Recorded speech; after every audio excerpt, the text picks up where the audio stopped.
Welcome to the Stoic Responder Podcast. I'm your host, Christopher Healy. As a special agent who spent more than 15 years conducting large-scale fraud, money laundering, and public corruption investigations, Stoic philosophy provided a mindset edge that became the foundation of my professional success. My mission today is to share those same ancient mindset lessons with you so that you can turn obstacles into opportunities and adversity into advantage. Time to muster up. All right, folks, welcome back to the Stoic Responder Podcast. I'm your host, Christopher Healy, and today is Wednesday. I believe it is July 10th. And today's episode is number 27. Title is Live for Your Neighbor. Folks, I'm going to start you out with a quote from Seneca. There is no such thing as good or bad fortune for the individual. We live in common, and no one can live happily who has regard to himself alone and transforms everything into a question of his own utility. You must live for your neighbor if you would live for yourself. Now, there's a very similar quote from Marcus Aurelius, and it's much easier. It's less wordy. He essentially says what is good for the bee is good for the hive, right? In other words, we are part of a society, even if we are independent, even if we are solo, even if we take care of a lot of things and do things by ourselves. We're still part of a community. We are still intended to be a part of our community, right? We long have been. We are pack animals. This is the anthropology major in me coming out, but 50,000 years of human evolution, we haven't changed all that much. We started out working and living in tribal sort of settings. We have always maintained some sort of communal focus. And I think this is most evident in the service class, in the sheepdog class, in the people who come together in professions like firemen, paramedics, dispatchers, law enforcement officers to serve the community that they are a part of. They're similar to the warrior class in a tribal setting. That sheepdog class exists to protect the flock. And we all have a flock. I certainly do. We have our family. We have our town. We have our community. We maybe have the people at our church. We maybe have the people in our office. We have kind of these interlocking levels of flocks of communities. But they're all our neighbors. Now, this is obviously a Christian concept, the idea, love your neighbor as yourself. Treat the people around you well. Take care of the people around you. I don't have to tell you folks that if you are first responders. You live for your neighbors already.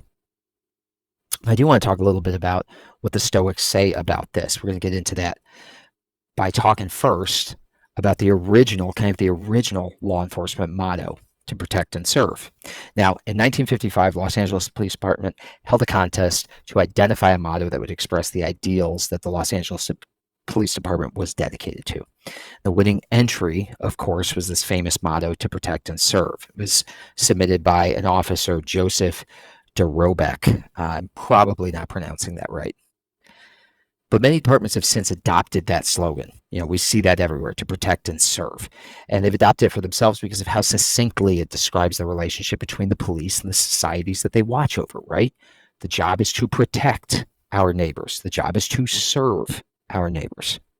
Now, of course, there's this interconnectedness in humanity. Like I said, Marcus Aurelius describes it as what is good for the bee is good for the hive. So whether it's your city or your church or your state or your kid's school or your family or your country or your county, whatever it is, what impacts one of us very often impacts the rest of us. I'm seeing this in real time right now. As we're recording this, a hurricane just passed over my house in Texas, Hurricane Beryl.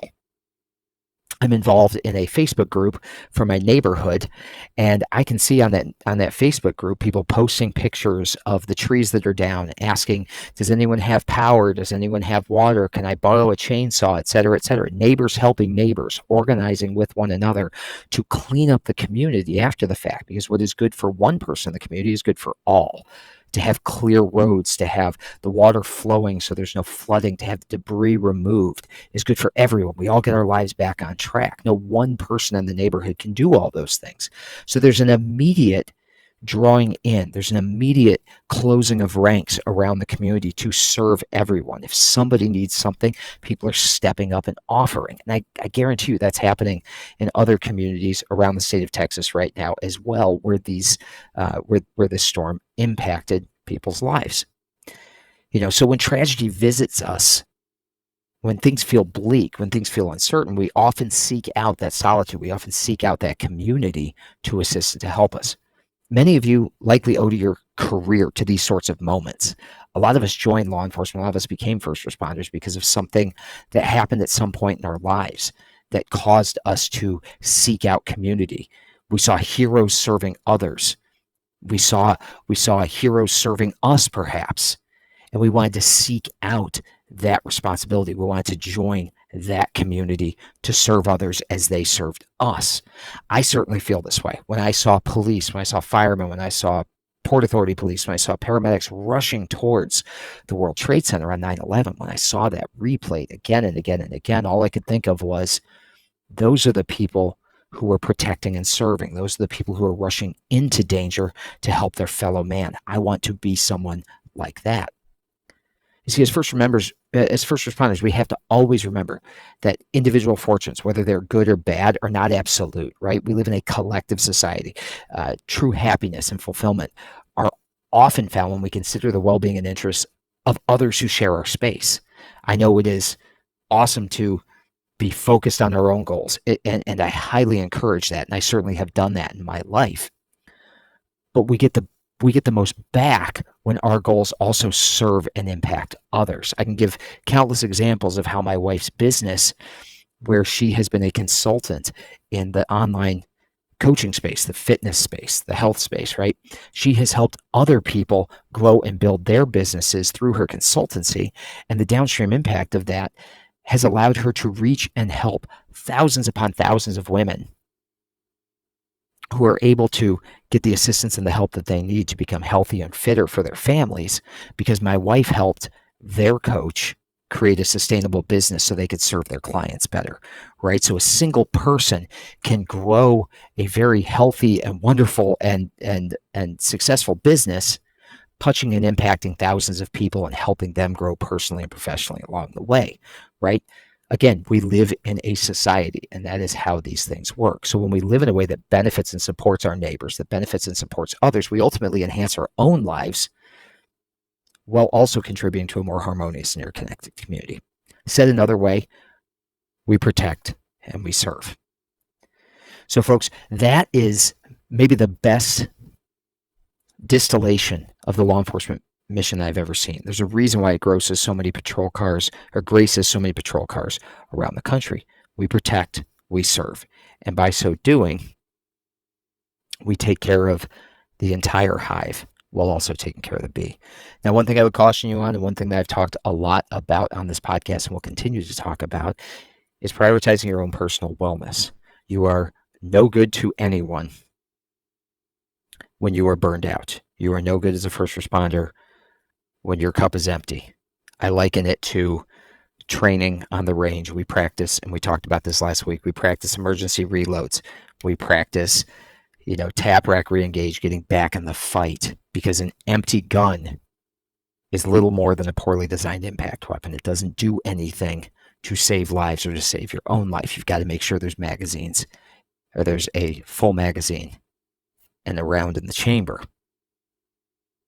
So I would caution you, live for your neighbor. Yes, protect and serve. Lean into it, because it is good fortune as an individual to live in this common space and to provide for those around you, because it comes back to you tenfold. But also make sure that you're prioritizing your own health and wellness along the way. Folks, that's what I got for you today. Get out there, protect, and serve. If you can, support some companies that I love and try to support.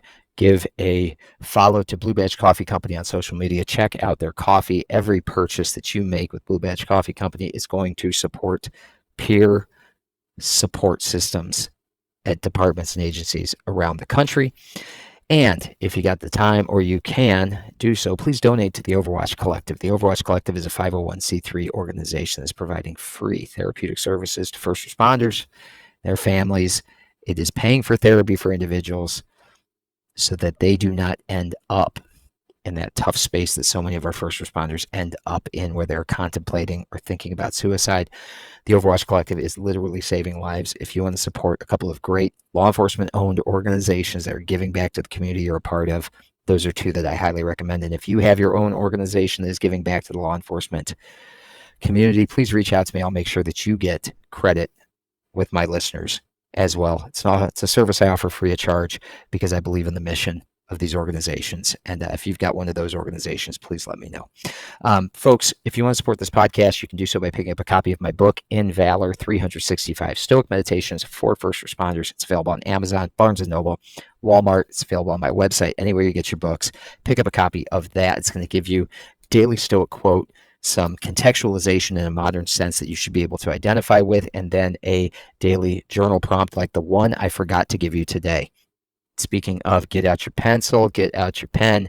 Here's today's journal prompt. I want you to write this down and ask, am I living for my neighbor, or am I focused on myself? Who am I protecting and who am I serving? Write that down. Ask yourself that question. And if you want to subscribe to our Substack, you can also find us there. You can get our writings, our podcast delivered directly into your inbox 4 days a week. And finally, the easiest way to support this podcast is to like, share, and subscribe wherever you happen to be listening. Let other people know about the lessons that we're teaching over here, and maybe it will serve them as well. Because remember, folks, what is good for the bee is good for the hive. So get out there, live your lives with valor. Until tomorrow, you are out of roll. Thank you for listening. If you enjoyed this episode, please take a moment to subscribe, like, rate, and share this podcast so that we can spread the benefits of Stoicism to other first responders. It will only take you a few moments, but it can help us tremendously. Until next time, out of roll.